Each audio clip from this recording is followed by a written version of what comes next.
This is the appointed time and we have a quorum. This is the Bills Committee on Stamp Duty Amendment Bill 2017. I call this meeting to order. First item on the agenda, confirmation of minutes of the meeting. The minutes of the meeting held on the 28th of March 2017 have been forwarded to members. The Secretariat has not received any proposed amendments from members, so please confirm the minutes. All right. Item 2. Before I invite the administration in, I'd like to remind members that in accordance with Rule 83A of the Rules of Procedure, there are requirements on the declaration of interest. If there is any direct or indirect pecuniary interest in relation to issues being discussed by the Bills Committee, then members should, before they speak, disclose the nature of the interest. And I'd also like to remind members that at every committee meeting, when you have disclosed pecuniary interest, before the first time you speak at each meeting or afterwards, you need to declare the same interest once again. So this is for members' attention. So we have invited the administration in, and we'll continue to discuss the policy issues surrounding this bill. I'd like the administration to walk us through two papers first. The first one is government's response to the questions raised by Mr. James To, and that's CB bracket 11050/1617 bracket 01. And the second paper is the government's response to the issues raised at the meeting of the Bills Committee held on the 15th of May 2017, and that's CB bracket 11050/1617 bracket 03. Would the administration please walk us through these two papers before I open the floor for questions from members? Thank you. Thank you, Chairman. Now, I'd like to go through the first paper first in relation to Mr. James To's questions. We have provided supplementary information. Now, the first point is about acquisition of multiple properties under single instrument, and Mr. James To would like us to set out the breakdown of such properties acquired, and we have provided the supplementary information in the first paper. I'd like to supplement that since the focus is on residential properties, when we refer to the acquisition of two properties under one single instrument, we mean that these are two actual residential units instead of one residential property along with another kind of property such as a car parking space. So it's only included if there are two actual residential units covered under a single instrument. Second point, Mr. James To also asked about sections 41 and 43 of the Stamp Duty Ordinance, and that for some institutions they will be exempted from the payment of stamp duty, including Central People's Government or other exempted persons. Mr. James To asked for a breakdown of these figures.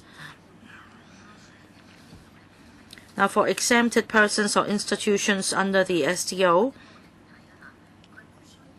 the person or institution will be exempted from fulfilling this legal liability, but the instrument itself does not have any exemption. That is to say, the other party of the transaction will still be liable for payment of stamp duty.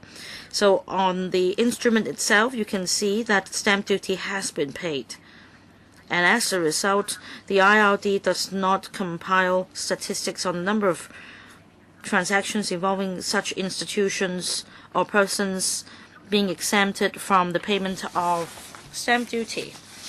The other paper refers to the suggestions raised by members last time, and that is for the replacement of their only residential property, whether such buyers or sellers may be given an extension from 6 months to, say, 9 or 12 months, such that the rate of 15% will not apply. Meanwhile, the original DSD should apply, and then bank guarantee can be sought to cover the balance, and we have referred to the relevant statistics and the overall circumstances. We have set out, as far as the figures are concerned, after the DST has been introduced, whether or not the 15% rate applies for people who acquire residential property before disposing of their own original property. Although the statutory time limit is 6 months, 90% of these individuals completed the application for refund within 3 months. But of course, there are cases in which the application was made after 6 months. After applying the 15% rate, there was one case of exceeding the 6-month period. So that means the majority of buyers would complete the application within 6 months. But we totally understand that there are still some buyers who are unable to complete the application within 6 months. And I think members are concerned whether we can help these buyers. However, as far as the general situation is concerned, be it the Hong Kong MA or the Secretary or the Financial Secretary or the Secretary for Transport and Housing, they have repeatedly reminded the public that the market is still exuberant, and any such measure will send a message to the market that we are doing away with the anti-speculation measure. Therefore, we don't think it is not an appropriate timing for us to relax the 15% rate. When we first introduced the DST in 2013, you may recall that initially the statutory time limit for the refund mechanism to take place is to count from the date of assignment of the new property. Or purchase of the property, but then we have moved the starting date to the time when the assignment instrument is made. And at that time, the message was sent to the market that it seems that we are making the measure less harsh. And since the majority of buyers were able to complete the application within 6 months, we don't believe that time is right for us to make this adjustment. We're concerned that we may be able to help minority buyers, but then for some buyers carrying out genuine property transactions, they may take this opportunity to own a number of properties, which is against our policy objective. So we'll closely monitor the situation, and that concludes my explanation. Mr. Ho, followed by Ms. Mack, and then Dr. Wood Yu. Chairman.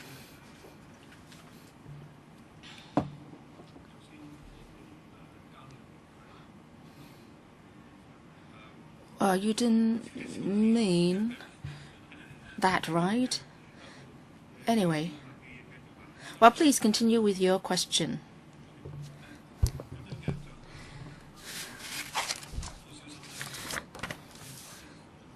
The government said that the 6 months should work by going by the figures. I don't know whether the administration understands this. The market works like this. If you can't make it within 6 months and you can't have the refund, now after the new rate comes into operation, you will pay an extra 10% more. You will pay a rate of 15%. So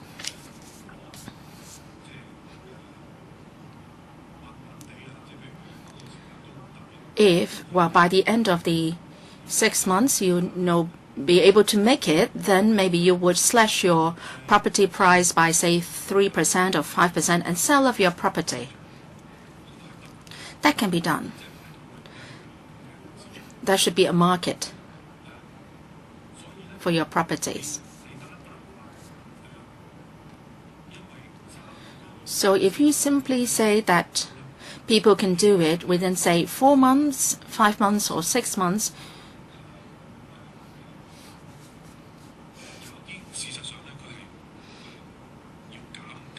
you are in fact not able to know that people are doing it after they have slashed their property prices. Of course, you can also say that well, there is a market for whatever prices you put up. And you may also say that people have their own reasons for raising or cutting their property prices when they sell them. Of course, you can say that. You may even say that it's logical to say that. But if you look at the transaction volume, well, which is more easy to understand, the number of second-hand property has shrunk. The number for second-hand properties transactions has lowered.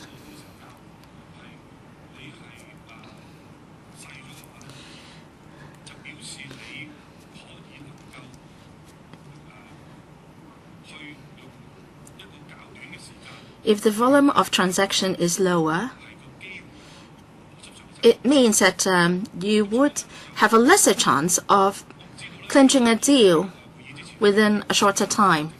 So before the meeting, I learned that the chairman had communicated with the administration, which says that it will give it further thoughts within the next couple of days. Maybe there is some misunderstanding there, miscommunication there.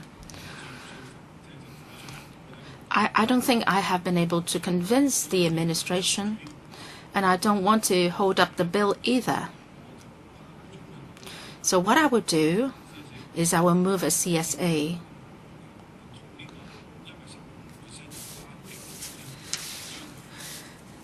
So I would like to ask to extend the 6 months period. Maybe I will come up with several versions. One is 9 months and the other 12 months. For members voting on it. Chairman, maybe I would come up with a proposal first, and then I would submit it to the Bills Committee, and then it will be the chairman who will move the CSAs. Is it appropriate? Okay, my simple answer is this. Well, it would depend on the stance of the members of the Bills. So if we are all agreeable on that, I will take up that responsibility. In our scrutiny, it seems that members from all political factions are agreeable to that. So if that is the case, the chairman, you should do it. However, not so many members are here today. So it depends on your views. Maybe, well, let me put it this way. I will give notice now. And so that everybody understands what I'm doing. Let me work on it.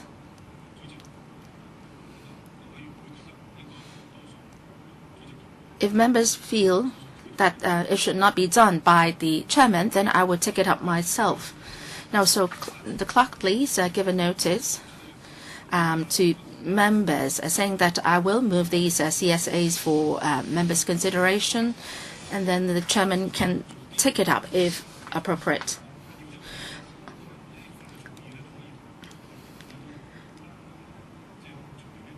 I can work together with the legal advisor on that. Dr. Yu. Thank you, Chairman.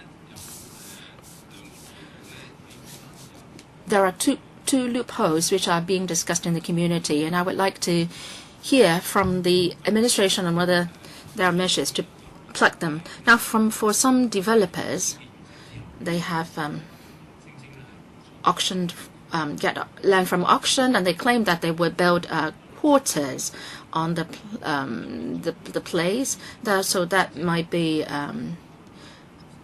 exchange outside the territory. So after the building has been completed, it can evade the 15% stamp duty.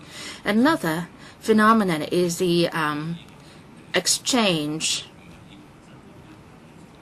or rather the transactions or exchanges of companies, and they also can evade the tax.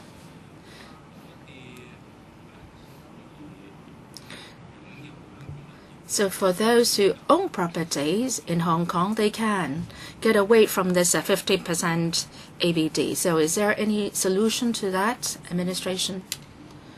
About you are talking about the transfer of shares in companies.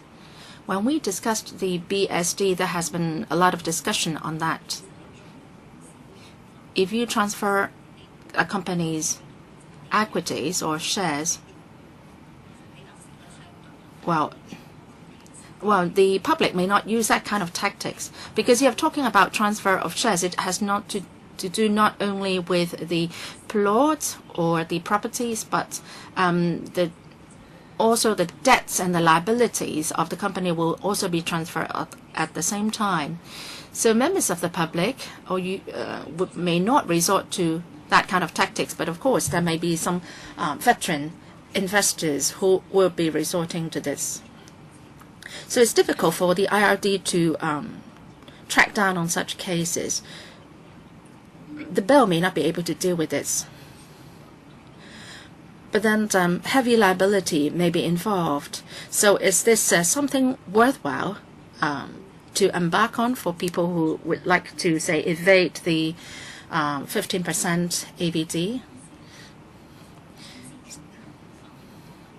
So the chance is slim that members of the public will use that kind of tactic. So that's why we are not dealing with that specifically here. As for property developers getting land for building quarters, staff quarters. Thank you, Chairman. I am not very sure about what they meant. If you talk about overseas exchanges, well, as far as stamp duty is concerned, we would look at whether the immovable properties in Hong Kong and actually as to the location for the transaction does not affect whether stamp duty has to be paid or not. We have to understand more about the sort of tax evasion measures you mentioned before we can further consider it. Now, if they have to buy a piece of land, they are not subject to this stamp duty. They are only paying stamp duty when they buy properties. If they're talking about crowdfunding, then they can just buy a piece of land and they can avoid the tax. Some conglomerates have said that they would build staff quarters. They should have bought buildings or properties in the market for the staff quarters, but instead they are buying land for the purpose. So in the process, they can avoid the 15% tax. So my understanding is that a group of people will band themselves together and form a developer company, and then they would build the properties. And now, after the building has been built, they have to, say, distribute the units to their own people. Then there is still a sort of transfer process, and stamp duty is still needed. The property developers are exempted because they are getting land from the government through auction. But then, if we're talking about small owners, they have to actually get the units upon the completion. Then there is still a transfer process, and then there is the stamp duty needed also. So as long as there is a property rights transaction, then people still are liable to stamp duty. But if there is no such transfer, then they are the incorporated body, then they don't have to pay anything, right? But then people are expecting that this special measure will be withdrawn in the end. So, but this interim period, people will still try to hold some rights and wait. And then after you have withdrawn the harsh measures, then they will have the property rights transferred. You didn't say that this 15% ABD will stay forever, right? Well, there have been such discussions in the community. I just want to know whether you have any corresponding measure, or do you think it's not important and you don't have to deal with it? As we said, we have to understand a bit more about whether this is really feasible. Even if they use, say, an agent or a trustee to do it, we still have to consider whether in terms of a trustee, then there is still the transfer of rights process. And if that is the case, the stamp duty is still chargeable. I would like to share my views on this particular issue too. For all the harsh measures that we have, they aim to stop speculation.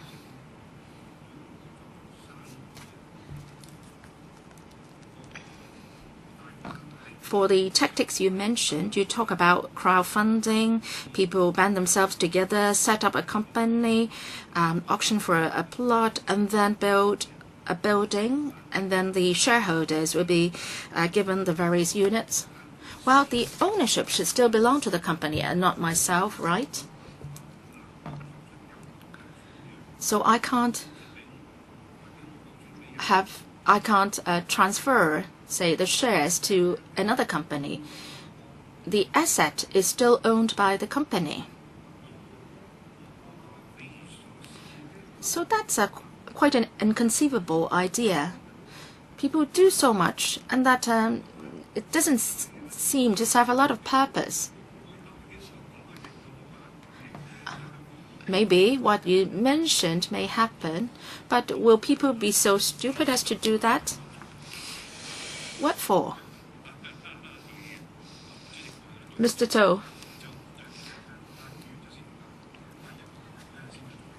I will say something about question number 1 later on. Now we talk about 15%. The using a company to do it, I mean, the difference involved is much larger, because a company is paying only 0.5, 0 point something percent for the tax. Well, theoretically, it should work. People who are smarter than myself can also think of many other ways.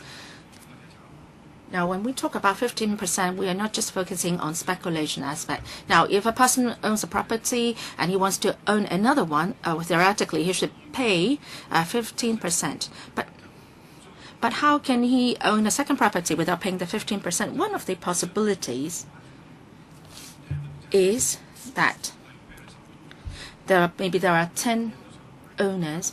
Everyone wants to get a second property.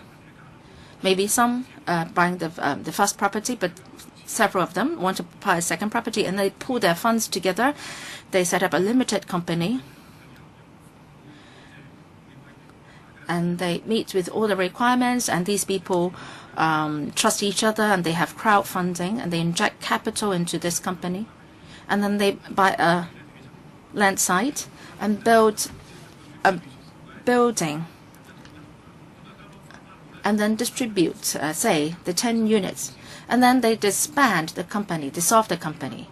And based on the share ratio, then people will be given the shares.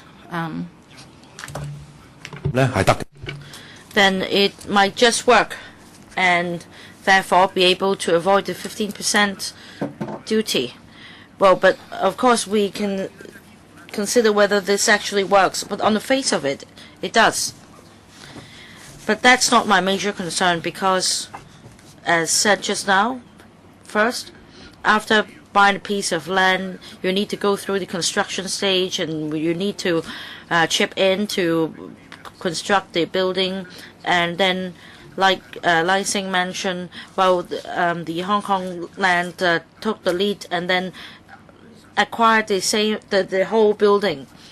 But let's say if we chipped in only to buy the second property in order to avoid the 15%, then with so many risks and so much trouble, I don't think anyone will do it.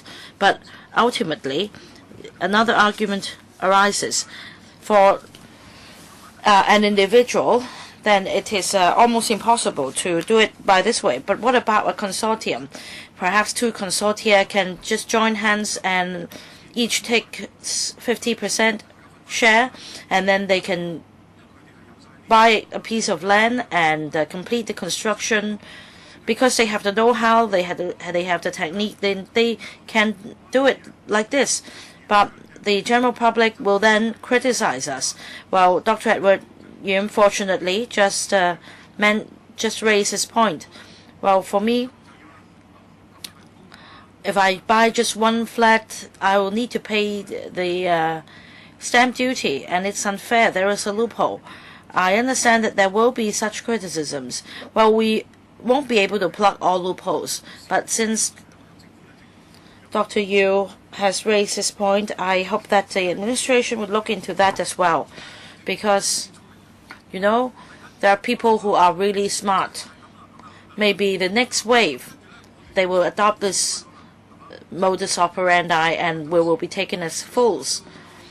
Especially for me, I have just said that for the general public, I am not very concerned that they will take part in it. But let's say if they buy 50 or 100 at a time, of course they would want to avoid it. So I'd like the administration to think about this. Throughout the years, well, I have taken part in the discussion of various anti-speculation measures, DSD, other measures. I don't quite recall, but it seems that the rate was as high as 20%. But for this one, if you buy a second property, it's 15%, and then, well, now it's really scary because even for a small flat for the poor, it costs $8 million, and that's an incentive.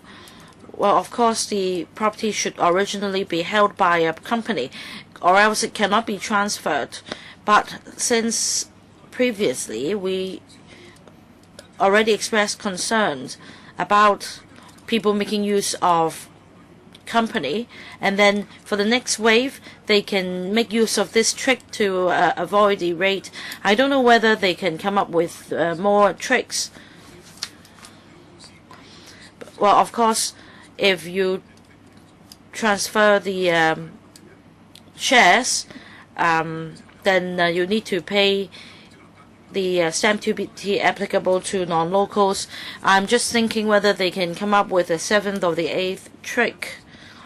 Can the administration undertake that after applying the 15%, you will pay very close attention that whether transfer of company shares is actually property transaction? Well, Mr. To, let me also express my views. You talked about two consortia which submit a bid for a piece of land, and then each consortium would be given 50 flats after completion of the building. But what next? The flats will still have to be sold. No, it's not about selling of property. It's about paying 15% when we buy a property, but not them. They don't need to pay 15%. I'm not talking about further assignment of the properties. But let's say if a developer bids a piece of land for development of residential property, there is no need to pay 15% either. Well, Dr. Yu's point was different from yours, because you are talking about a developer. Dr. Yu just now talked about crowdfunding. Well, let's say if each participant wishes to buy 3 properties, then this can already be done. Well, let's say if you and me want to buy the second property, we need to pay 15%. Then for them, they don't need to pay 15%. Well, for people who chipped into, no, I mean they buy 3 properties for leasing, and then for us, if we buy a second property, we need to pay 15%, but not them. That's what I mean by unfairness. But I wonder how probable this is. Anyway, I'd like to say this to the administration. about this new 15% stamp duty arrangement. First, the objective is to curb speculation. But our policy intent is that we encourage people to buy homes, to buy their first property. We're not targeting the first-time buyers. We want to curb speculation, but we don't want to stifle the property market itself. And that's how I understand your objective. Let me put it in a more precise way. We hope that any anti-speculation measure that we roll out can curb demand for investment. Let's say if somebody doesn't own any property and if the person is a genuine buyer. Well, you talk about investment, but investment is after all speculation. Right, but at the same time, we also remind the public that the market is exuberant, and if you want to buy a property, even for self-use, you need to assess your own ability. And that's another matter.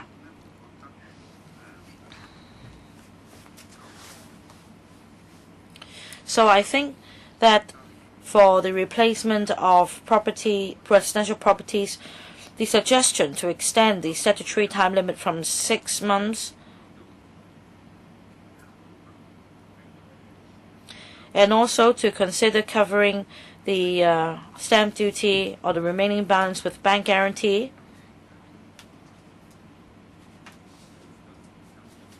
In terms of promoting the secondary market, it will help because for first-time home buyers there is a demand in the secondary market. Not everyone would buy a home in the primary market. So in a way it helps first-time buyers to buy a home in the secondary market as well. And from what I gather from you, Prime Secretary, it seems that in this existing environment it is not appropriate to send a wrong message to the market that the government is relaxing the measures. But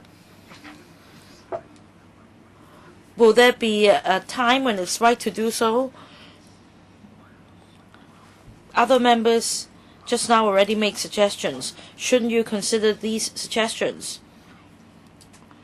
Because we're telling facts. We understand that your point is that it is not the appropriate juncture to do so. But does it mean that in the future, when the time is ripe, you will consider these suggestions? Although at the moment you will uphold the 15% arrangement. Does it mean that in the future you will consider suggestions?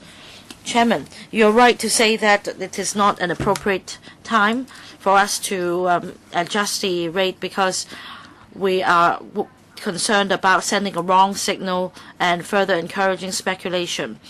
But we do keep close. We do monitor closely the market situation and see in the future whether it would be appropriate to do so, but now is not an appropriate time.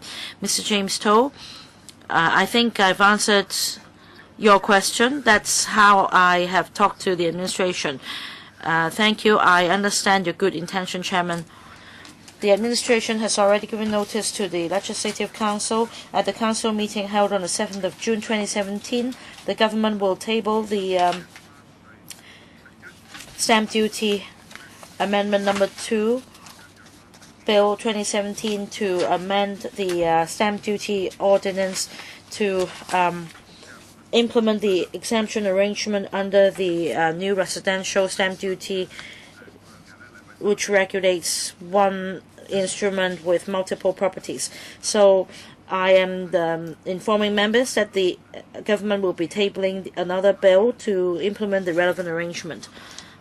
Chairman, I just want to clarify one point. Before the meeting, I talked to you, Chairman. I thought that we had a new thinking.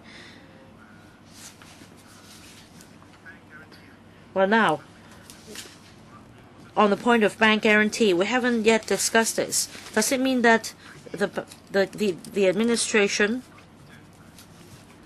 will not do anything about the bank guarantee for replacement of property under this so-called Stamp Duty No. 1 Amendment Bill, because I have prepared the draft already. Well, whether or not we should extend the statutory time limit to 9 or 12 months, and that the stamp duty can be paid in other means other than in cash, we think that the wrong message will be sent to the market, and the administration does not intend to do it. All right, for the No. 1 bill, I just want the Secretariat to know that I have prepared the draft. I thought that today is the deadline. I have worked overnight on it. So I think that we have fully discussed the policy issues. Perhaps the administration holds a different view with the committee. We need to nevertheless move forward, and let's move on to the clause-by-clause scrutiny of the bill. Which text should we refer to? The marked up copy, the Chinese text of the marked up copy. Who would like to take us through it? Well, let me give a start, and when it comes to drafting points, I will ask my drafting colleagues to help me. All right, let's refer to CB bracket 1603/1617 bracket 01. Chairman, perhaps let me begin to go through the clauses and see if members have any comments. Clause 1, Section 1 is the short title of the ordinance. This ordinance may be cited the Stamp Duty Ordinance, and that's very simple clause. Clause 2, commencement date. That is, this ordinance is deemed to have come into operation on the 5th of November 2016. After gazetting the ordinance, it will be deemed as coming into operation. The announcement was made on the 4th of November 2016, so this ordinance is deemed to have come into operation the following day, the 5th. And then second clause.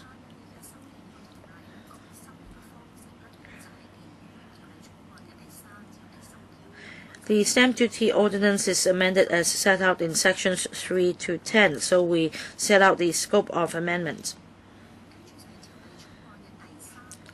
Clause 3(1) of the bill. I think the paper 603 is paginated, right? Please also refer to the page number. Clause 3, subclause 1 is on page 0006.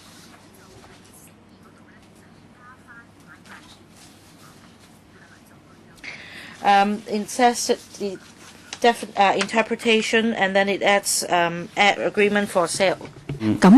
This is a technical amendment, because for the definition of agreement for sale, it will apply to the entire ordinance.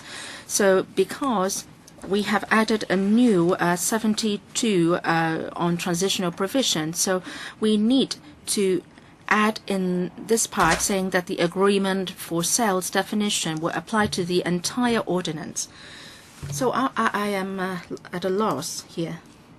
You said that there will be a new section 72. Well, is there a definition for agreement for sale in the original ordinance? Yes, it should be. Now, you said that it has a meaning given by section 29A1.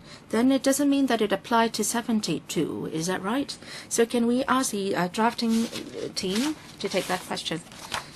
Thank you, Chairman. In response to Mr. To's question, the definition is in 20A. And by that, it means that it only applies to Part 3. But if it is moved upwards, up front, then it means that it will apply to the entire ordinance, including the transitional provisions in 72. Thank you. And then page 0007, clause 3(2), and then we will add in to bracket 6. This is a technical amendment. It seeks to just move around the existing provisions so that the amendments do not apply only to Section 3A and 71, and that they apply to the entire ordinance as well. Okay, any question? If not, then let's move on to page 0015. And that has to do with clause 4 of the bill. And we repeal subsection 8 because clause 3(2) have moved the relevant section to after 5(2).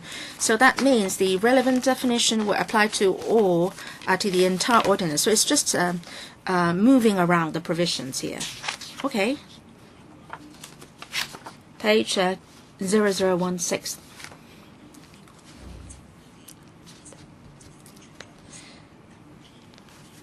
We will repeal Section 29A1 and we will replace it with a new 29A1 section, and that has to do with the scales of rates applicable to conveyances on sale chargeable with ad valorem stamp duty. There will be a similar clause in relation to agreement for sale, and now we have this new 15% AVD.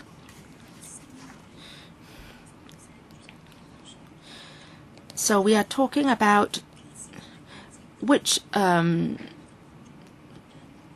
rates will apply to which scenario. Say A, if the property concerned is a non-residential property, then it is subject to under Part 2 of Scale 1 of Head 1, Bracket 1 in the first schedule, and that is the original DSD, AVD.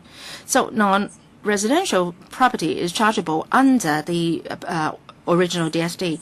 For other cases, the new AVD will apply, that is under Part 1 of Scale 1 of Head 1 in the first schedule, and that is the 15%. So in any other case, means, of course, the residential property and also exchange of residential property for non-residential property. Our legal advisor has a question. Thank you, Chairman. In relation to 29AI, the legal advisor has written to you on the drafting aspect. Do you members, do you think that it's the drafting is acceptable here in the Blue Bill? Because for the Blue Bill, it is talking about increasing the DSD to 15%. But the way the 29AI is written is not that. For a residential property, 15% is chargeable. They are doing it the other way around. For subsection A, non-residential property is just the original DSD. For the other cases, subject to 15%. We've written to the government. We think this is an indirect way of drafting, because we're just talking about one scenario under which 15% is chargeable. So do members think this is acceptable?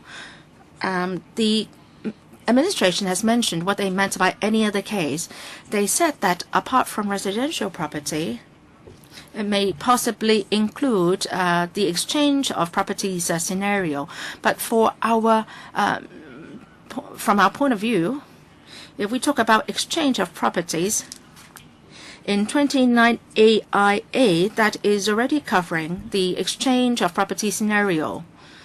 So if there are just only these two scenarios under the any other case, then they can spell the property exchange scenario clearly in 29 AIA, and then in 29 AI they can JZ non-residential property, existing DSD, residential property 15%. Because the way it is written now, that we can't see it clearly that 15% is applicable to residential properties.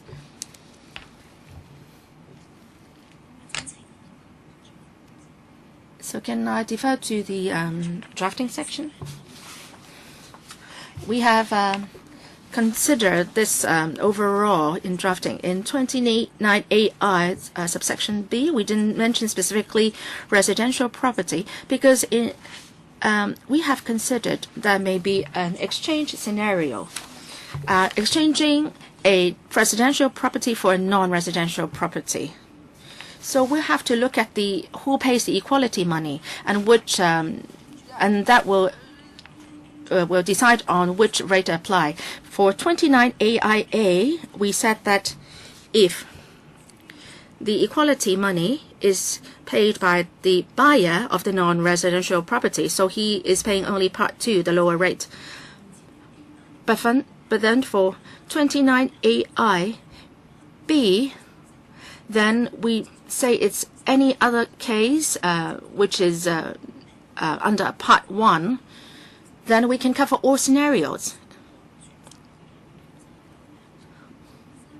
For that, the person who actually is being transferred to the non-residential property, then the new rate will apply. For 29 AI,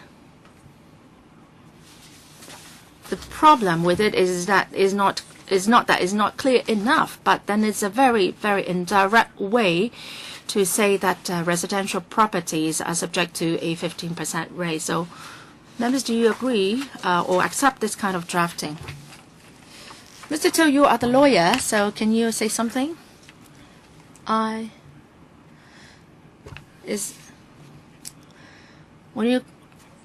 this is a very technical issue here. Say, there's been changes in the drafting style over the past decade or so. So if it can be more direct and people get to understand it better, then it's preferable. But then now we are saying that it's not this and not that, then it seems to be very indirect. Well, of course, the legal people will try to understand however it is written, but then for members of the public, it's quite a convoluted way of drafting. Is it because there are so many exceptions that you can't really put it in a more direct way, or what? Thank you. Well, it's not that it will not be feasible technically, but it's just that we have to really redraft it a bit. Now, if we say that it's just a residential property, then it's direct. But then if we want to cover the residential in exchange for a non-residential property as well, then we'll have to give all the background. We have to list all the scenarios, which rates apply to which scenario, etc. So for one case, it's 15%, and the other case, maybe it's a lower rate. So you have to set out the two scenarios, both here together. So it will be rather complicated if that is done. Chairman, I know that it will be more lengthy in terms of the number of words and so on, but then my view is that it's not so wordy that we can't handle it.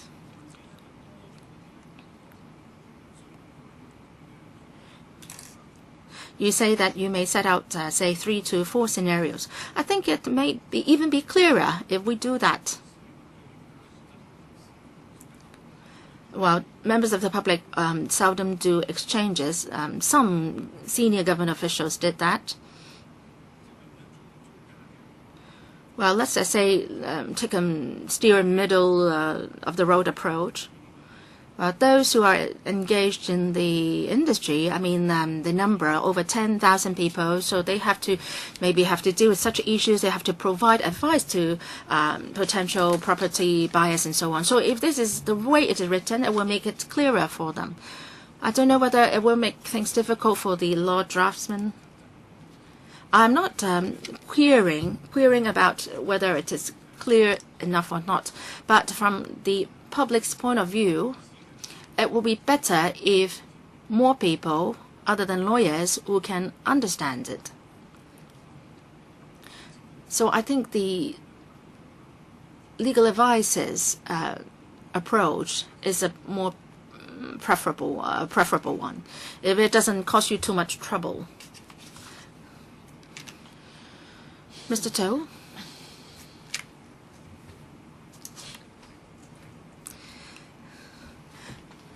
Well, you sound as if you are acceptable to, you find both options or suggestions acceptable, but the legal advice's proposal is better, right? More acceptable to the public.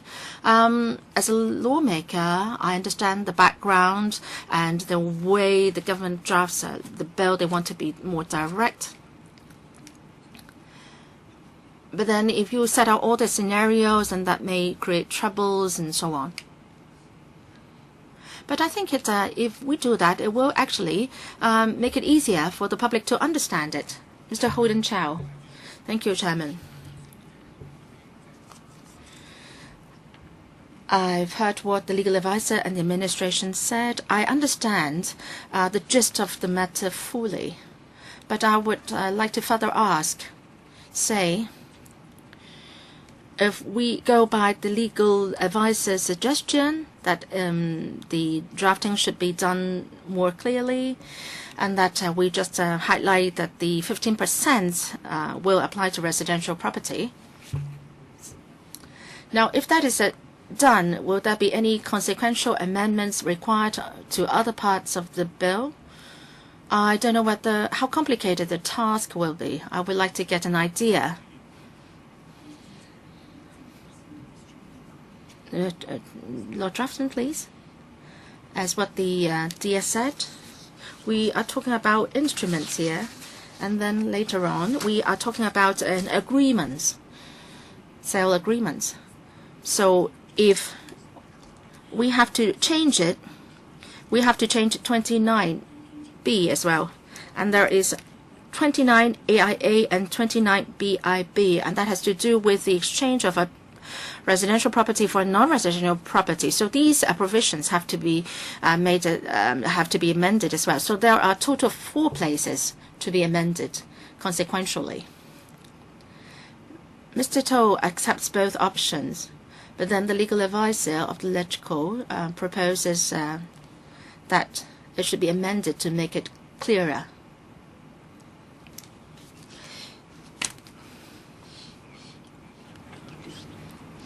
So if that is done, then 4 more provisions have to be amended as well. It seems that there is no, there is no problem with either way. It's just that one approach is preferable over the other. So can the draftsman consider this further? If that can be amended, please do so. But if it means too much work or too much complication, please consider maintaining the status quo. Legal advisor. Thank you, Chairman. May I also give members another piece of information for your reference? In the past, the Inland Revenue Department also issued practice notes on stamp duty to illustrate specific cases that cannot be included in the principal legislation, and there may be specific examples mentioned in the practice note. So I think members perhaps can draw reference to this practice. For example, the Section 29AI is now drafted in such a manner, and then the phrase "in any other case," which does not only cover residential property but an exchange of properties, but also other cases. So if the administration can illustrate what it means by in any other case in the practice notes, I wonder if we can specifically resolve this issue. So this is for members' reference. Mr. Shek.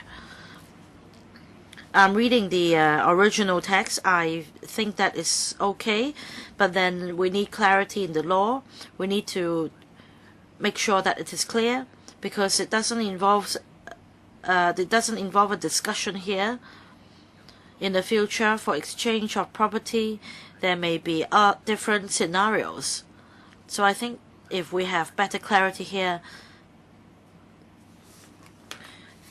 without adding too much to the workload of the department, then we should do it. If it is the committee's views that we should have greater clarity in this provision, then we should listen to the legal advisor, because even for the 4 provisions, they're not really that complex. Alright, so that's for the administration to consider. Can we move on to the next one? Perhaps let's move on to the next one, and we'll go back and see how we can amend this one. And then 0017, page 0017, that's the newly added 29 AIA in relation to certain instruments effecting exchange between residential property and non-residential property chargeable with AVD. Now the rationale is that some people may exchange their residential property with a non-residential property, and for the stamp duty chargeable, unless it so happened that these 2 pieces of property carry the same price, then stamp duty is still chargeable. For the side effecting the exchange of property, the person who transferred the property will need to pay the stamp duty, similar to paying for the equality money. So in that case, it is the double stamp duty rate should apply. Mr. James To. 29 AIA suggests that if it so happens that these 2 properties carry the same value, well, you can have a barter if these 2 properties are of the same value, but it rarely happens, and you need to pay an equality money. So what part refers to the equality money? It's in 29 AIA 1B. Consideration is paid or given by the person who transfers the residential property under the instrument for equality. So if the instrument falls within this description, then the buyer will need to, or the person transferring the property will need to pay the AVD. Because if I hold a residential property and if I exchange it for a non-residential property, then one side must be more pricey than the other, and I need to pay the equality money. But this one applies to residential property. So in other words, let's say if I exchange the residential property for a more expensive non-residential property, I need to pay the equality money, and the equality money, and for the equality money, we'll need to pay the DSD, not the, yes, the DSD, not the 15%, only double. Okay, so if there are no problems, we'll move on. Chairman, I have another question. There's another question stemming from it. Let's say if I exchange properties with you, you may have 3 residential properties and 4 commercial properties, and I have 4 commercial properties and 3 residential properties. If we exchange properties, how should it be dealt with under this provision? Well, bearing in mind that you need to address these scenarios, because by then there will be great confusion. I don't know whether the DST or the 15% AVD should apply. Let's say if we are both business entities or we are both individuals, you have 4 residential properties and 3 commercial properties, and then I have 2 commercial properties and 6 residential properties. And we effect exchange under one instrument. I think we need to address this, because if we don't, in the future there will be a confusion. We need to be clear about the stamp duty matters. I don't know whether this is specified in later provisions. We cannot imagine that we effect the exchange of just one property, because it's not that simple. And also, we have some financial experts who may effect an exchange within the company or with another company. They may effect the exchange of a whole lot of properties with, say, $1 billion. And the portfolio may contain residential properties. Let's say I may want to swap a portfolio with the other company. Maybe the other portfolio is more to our liking, or perhaps we have some strategic differences. Maybe you have some leased properties, and then it's under the link, etc. And then my company may be holding other properties, and they would like to avoid paying stamp duty twice when it's in a conveyance of sale, and they may decide to exchange properties instead. I will invite my colleagues to take a question. In our implementation guidelines, we have specified that for exchange of properties, if a residential property is included, it will be regarded as an exchange between residential property and non-residential property. So if it's a residential property plus a non-residential property in exchange for another residential property, it will be regarded as an exchange between a residential property and a or exchange between residential property. Whereas if both sides include the residential property as well as non-residential properties. But my example is this: say if there are 3 commercial properties and 2 residential properties under one instrument, it is to be exchanged with another portfolio of the mix. It will be regarded as one residential property in exchange for another residential property, because either side it includes a residential property. So be it residential or non-residential, you will consider the whole lot as a residential property. Yes, let's say if a lot of properties include one residential property, it will be regarded as an exchange of residential properties. All right, I understand. So you will just disregard the commercial property part and you regard it as exchange of residential properties. So it will be a big problem. I get your point. But let's say if we need to simplify it, we can, because the policy objective is that we apply 15% to a new residential property purchased, and to avoid avoidance of stamp duty, we are creating so much trouble. But let's go back a bit. Let's say, are there other scenarios in which we haven't come up with, which would allow people to pay less in terms of stamp duty? Well, you can go back and think about it. Let's take it that, Chairman, that I'm not going to question you or object to your suggestion. I just take it that as long as residential property is involved, it will be regarded as exchange of residential properties. I need to go back and think about it as well, because I don't want to be tricked if the portfolio is huge. And like the legal advisor just now said, we now rely on the practice note. Can we be satisfied that in this way of drafting, when a case is taken to the court, there is legal basis for our argument? Have we sufficiently avoided the risk of people being acquitted for avoiding stamp duty in the exchange of between residential property and non-residential property? Or for avoidance of doubt, we need to put more provisions with greater clarity in the bill? Do we need to say include what's mentioned in the practice note in the legislation? Strong?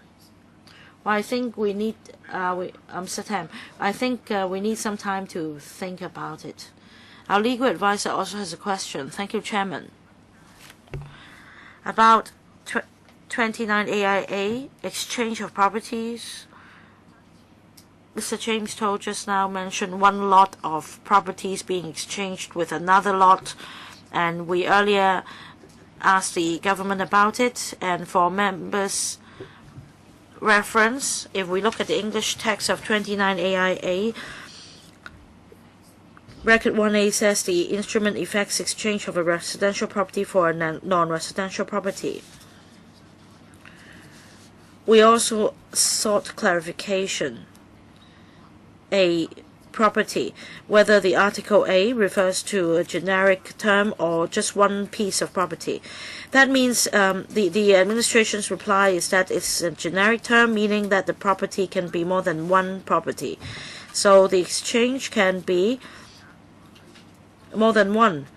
So it can be a number of residential properties in exchange for a number of non-residential properties. So for exchange of a whole lot of properties, it also applies. Just now, Mr. James To also asked another question. He cited an example. Let's say if I have 3 residential properties in exchange for 3 non-residential properties, then theoretically I can complete it under one instrument. I can also complete the assignment or exchange under 2 or 3 separate instruments. We asked the administration, citing different scenarios. Let's say if there is a price difference, say if I have 3 residential properties in exchange for 3 non-residential properties, the prices may be slightly different. So if I have separate instruments, it is possible that the stamp duty rate may be different. Yes, because it is possible that the seller of the non-residential property may not be paying the stamp duty. It could be that one residential property is more expensive than the non-residential property. So whether the exchange should come under one instrument or different instruments, according to the administration's reply, it depends on, or it's up to the parties to decide. I think the parties will agree on a way that the stamp duty chargeable will be the least. Because let's say if I exchange the whole lot of residential properties in total, the price may be more expensive than the 3 non-residential properties under one instrument. I may be eligible for DST only, but not in the case of 3 separate instruments. Well, it's difficult for us to compare whether one instrument or 3 instruments should be used. First of all, I don't think it's a very likely scenario, but when it comes to this scenario, we cannot stipulate what price should the exchange fall within, or how many instruments should be used. We cannot provide all these specific details. And should we be so specific? I don't think at this moment we need to be so specific. On this point, I agree with the administration.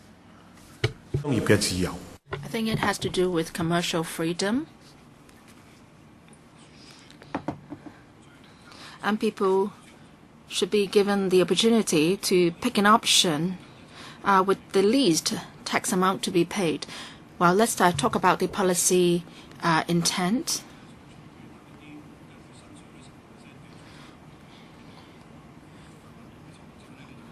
You originally planned, or somebody should not be given the opportunity to avoid the tax under the 15% rate regime. Now, if somebody wishes to get a non-residential property, and then the other party would like to work with you so that you pay less,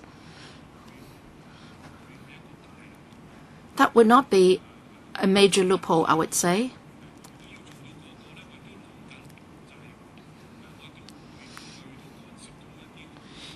If we are to mandate things, and we are interfering too much into commercial freedom or transactions. So I agree with the government's approach.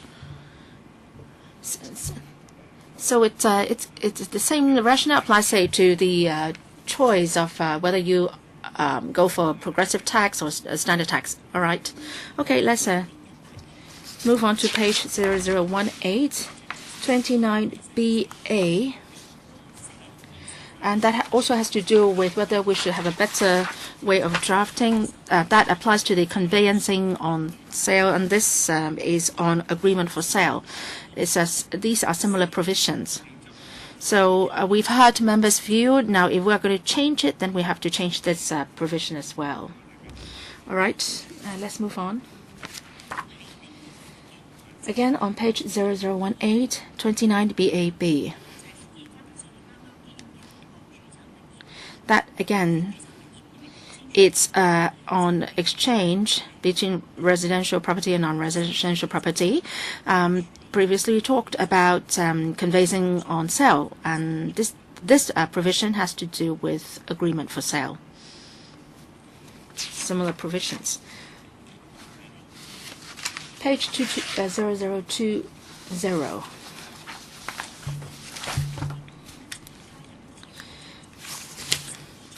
We add section 72, transitional provision. Definitions first. What is gazettal date? Means the date of publication of the amendment ordinance in the Gazette after the legislator's approval.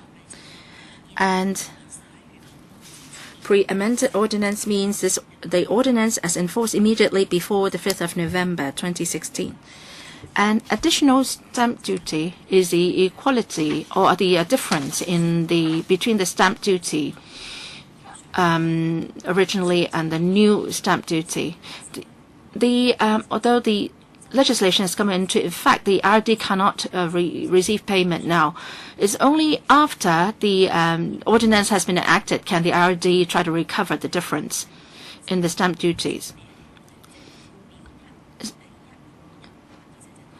Schedule 1 of Head 1.1 has to do with conveyance on sale, and Part 1 of Scale 1 of Head 1.1 has to do with the new stamp duty. So we're talking about recovering the difference. And B, Part 1 of Scale 1 applies to the sale of agreement, and also Part 1 means the new stamp duty. So these are the definitions for the terms. All right, please move on.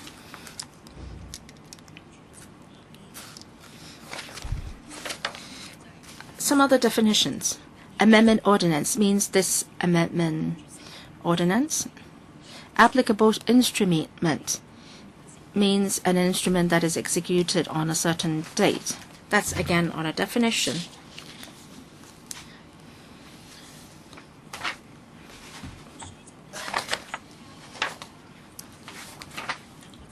If we have to impose additional stamp duty, that is a difference.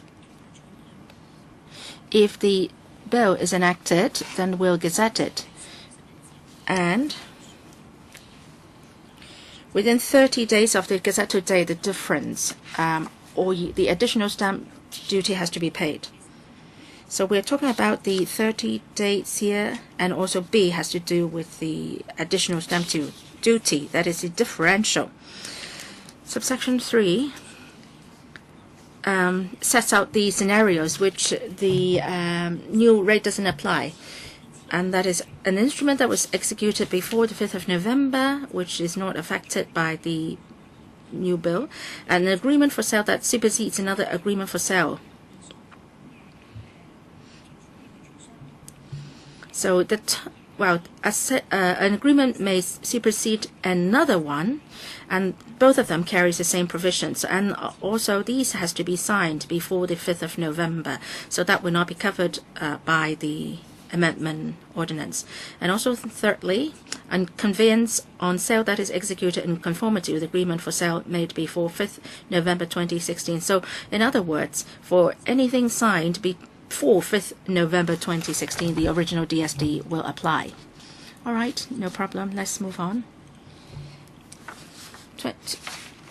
0022. These are the schedules. We are just adding in the provisions just mentioned, 29AIA, 29BAB, 71 and 72, which we have touched upon just now.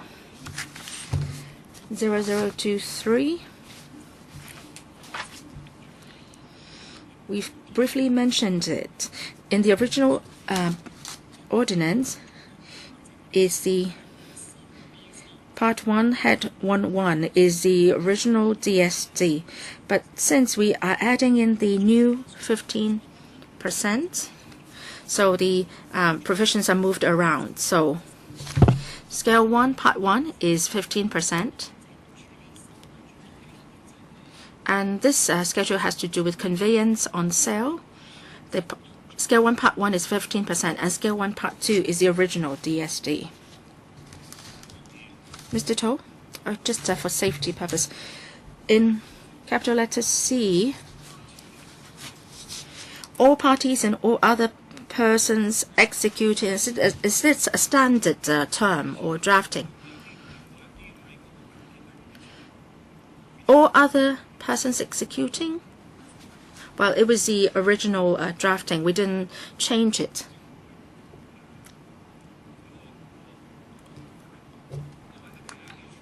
Say there is this instrument.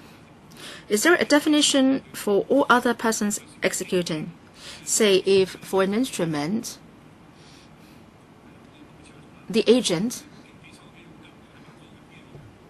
may sign on it and also may appear in the document.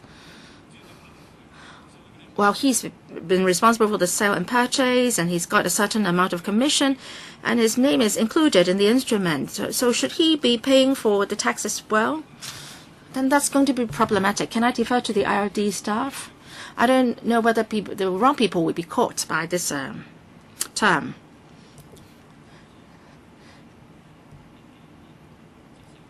Well, even if the agent signs on the instrument, we will not regard him as the person executing. In our practice notes, it is also stipulated that, say, in a sales and purchase agreement, you would like to, say, try to chase after the agent for some commission or whatever, so that may be done. So that would be considered as a person executing.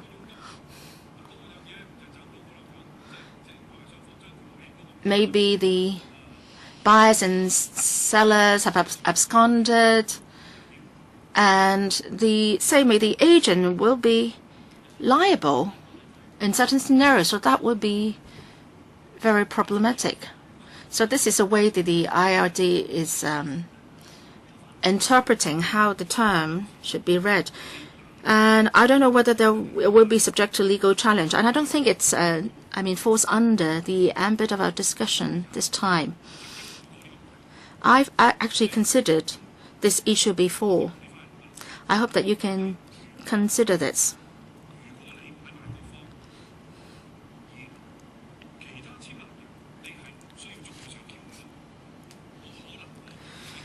So, if only all parties are held liable and that the other persons executing are not liable, then maybe I would propose to delete this term, the persons executing.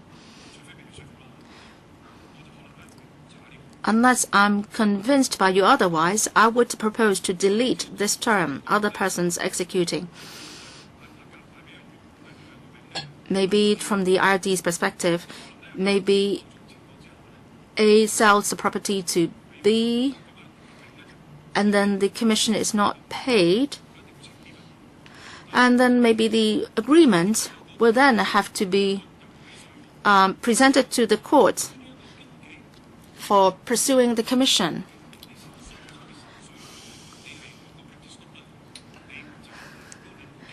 Now, according to your practice notes, you have to recover the tax.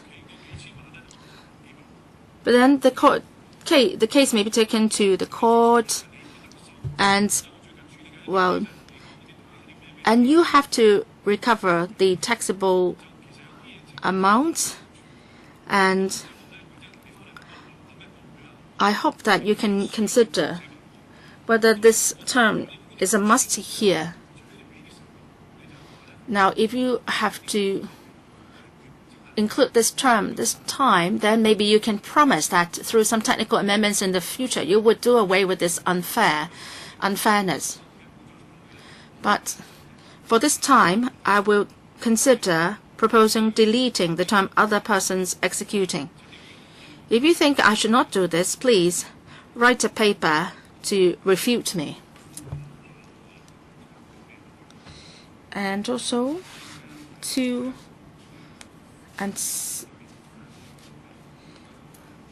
1, Part 1, capital letter C. All parties and all other persons executing, but see notes 2 and 7 to this subhead. Notes 2 and 7, what are these? Can they help clarify the issue on the other persons executing? C has to do with those who should be held liable. Notes 2 and 7 means that the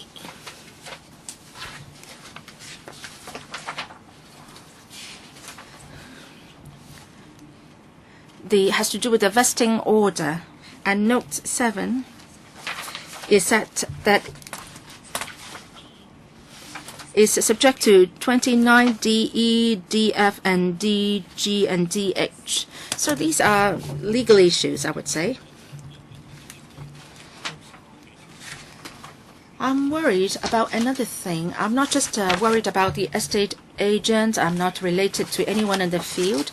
But I would like to have this to be considered by the administration. If the instrument is presented as evidence in the court, say if there is a transaction between party A and B, and there would be a sale of agreement, and in extreme cases, the lessee may be, say, driven away from the new property owner. Maybe the case has already been in the court once. Maybe you can say that he's not the person executing, he's not signed up to the instrument. Well, the tenancy agreement is just attached to the instrument. But I don't rule out maybe the tenant C will also be asked to sign to the agreement, confirming that he knows that there is this transaction between A and B, and that's going to be problematic. And then at the end of the day, A/B will need to continue to lease the property to me, but after I signed the document and the case is taken to the court, and I'm just a tenant, I need to pay, millions of dollars of stamp duty, although I only pay $30,000 or $40,000 rent. Well, I can't say that. Well, why would the tenant appear on the sale and purchase agreement? Well, that's normally not the case, but my concern is, what if I happen to view a flat, then the C comes to knowledge of this, and then you're the new landlord, and all right, I can then include your name for his own protection.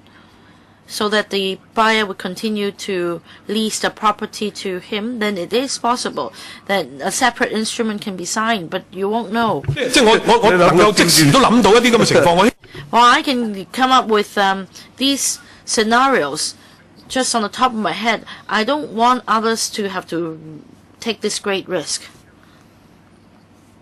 All right, think about it, how this can be avoided. Chairman, if I may be allowed to supplement for the so-called agent mentioned, it's not under subsections A, B, C that is to be regarded as parties to transaction or a person signing any instrument, but a person and the category of persons who is liable to pay the stamp duty. Of course, we need to consider Mr. James To's point. I just want to clarify this as well. Yes, go back and think about it. Perhaps I'm not as familiar as you on tax matters. I am just concerned about this. We can supplement the paper later. Please continue. And then we're on page 0027, still on the schedule. Here there is an addition. We add the new sections 29 AIA, exchange between residential property and non-residential property. And then 0028.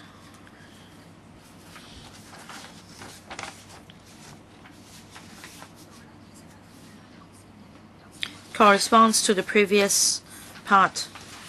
We touch upon 10(4) about selling of well, this is about the transaction. Under what circumstances would the instrument be subject to the new rate of 15%? And then the first part is 15%. Part 2 refers to the original DST. We already talked about the this part, and that it should be set out again in the sale and purchase agreement. I don't understand, Chairman, for capital letter C, what is meant by all parties except a party who, on a relevant date within the meaning of Section 29B(3), does not know that the agreement affects that party and all other persons executing. Can you give me one example? What does it mean? Perhaps I'll defer to our drafty colleague, Ms. Lam. But who is responsible for paying the stamp duty? All parties except a party who does not know on the agreement date that he will be affected. So except this party. So what does it mean? Does it mean that, say, before the cutoff date, before the introduction of the 15% rate, sometimes the agent would already would ask a buyer to submit a check and sign an expression of interest letter, and that the deal can be closed in 2 days, and then unknowingly it went past the cutoff date, and theoretically you should inform me of the new rate, but the agent only have eyes on the commission, and then after the cutoff date the landlord then signs the agreement, and then I am ignorant about it. I don't know whether in such a scenario I am the party affected without knowledge, or are there other examples? Well, try to understand your example. Your example just now is that before announcing this new measure, we were negotiating on a deal, and then the agent then played the trick such that I had no idea I had signed the agreement. However, for the Section 29B(3), it sets out that the earliest instrument signed would be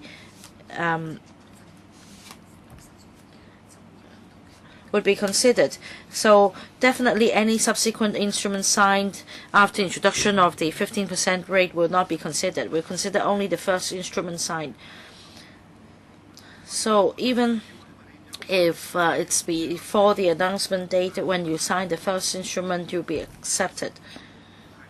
But let's say if before the 25th of November or the 5th of November or 3 or 4 days ago, I thought that the agent would hand the instrument to the seller to sign, but unfortunately the agent haven't done so, and the landlord so happens to have gone on a trip to Mauritius. I think it's pointless to talk about people going on traveling, but let me finish, Chairman. Let's say I sign the instrument to indicate that I'm making an offer, but eventually I need the other side to sign an acceptance of offer. And if this is made after the 5th of November, then I'll need to pay an additional 10%. So in such circumstances, can I claim that I shouldn't have had to pay the 10% extra? I want to know whether this provision protects that person. My understanding is that the instrument must be completed before it takes effect.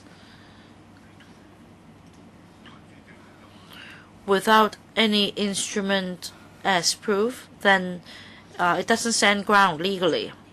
I will ask the IRD colleague to supplement. Our understanding is that after you formally enter into agreement by signing on that date, this will be the earliest date. Well, you need to make it clear, be it the buyer or the seller. Let's say I make the offer before the cutoff date, but the agent only let the landlord sign after the cutoff date, then that won't do. My understanding is that it won't do. Well, let's hear from the administration. I'll see if the IRD colleague can supplement.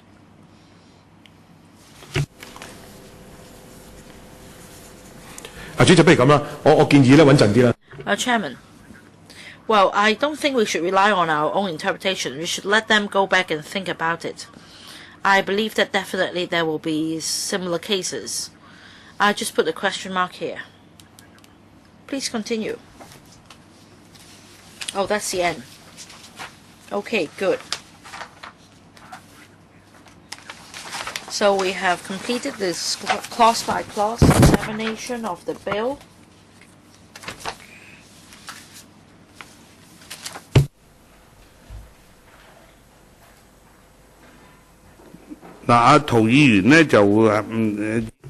Mr. James To has already given notice that he will move amendments, and at the next meeting we can discuss the amendments.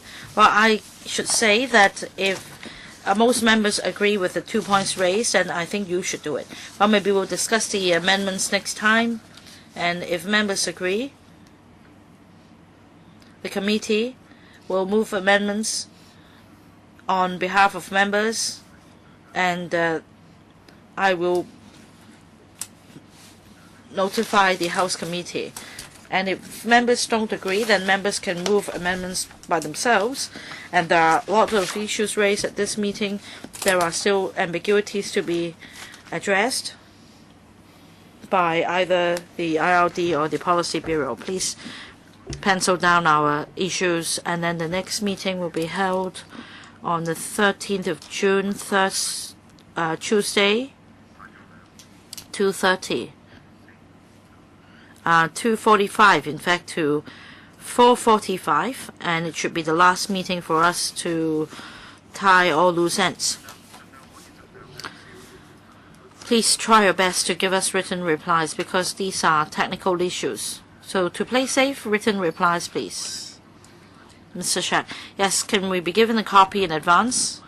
Right, as early as they can.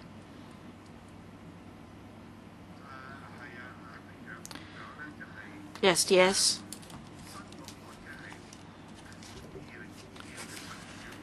For the stamp duty amendment number 2, Bill 2017, in relation to multiple properties under one instrument,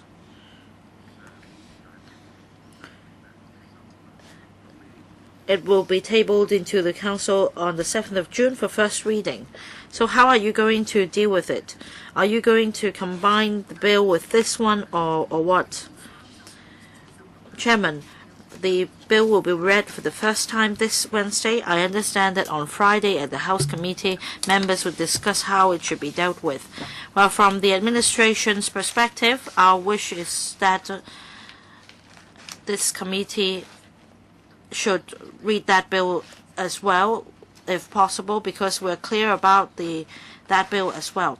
We enact a separate bill for the multiple properties under one instrument because of views of this bills committee.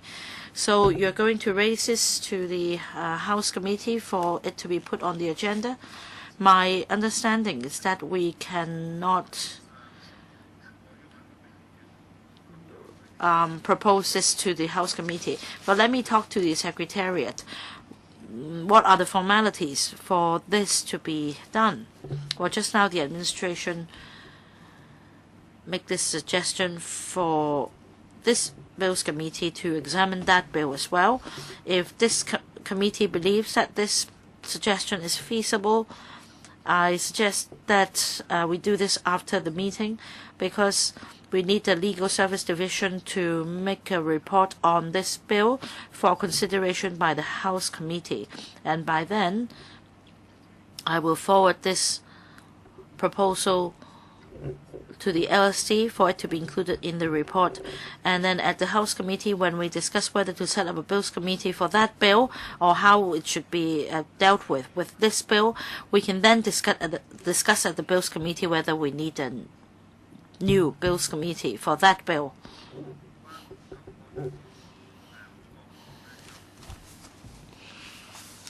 Another point, timetable, should we go through it now or next time? Well, let me just give you notice. If we complete the work of this bill at the next meeting, which is the 13th,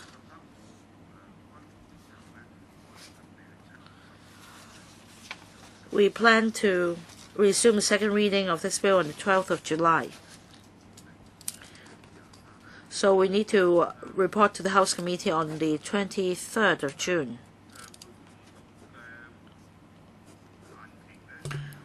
The notice for moving amendment to the second reading or to the resumption debate is 26th of June, whereas the notice for moving CSA is the 3rd of July.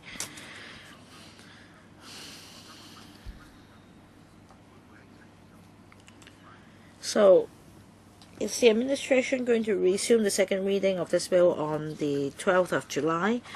Yes, of course we hope so. In that case,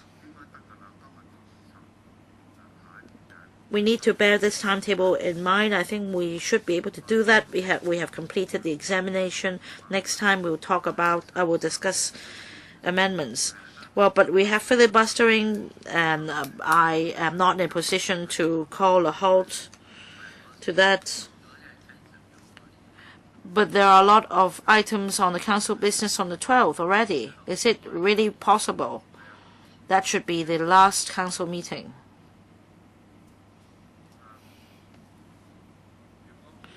If there are no other business, then meeting's adjourned. Thank you.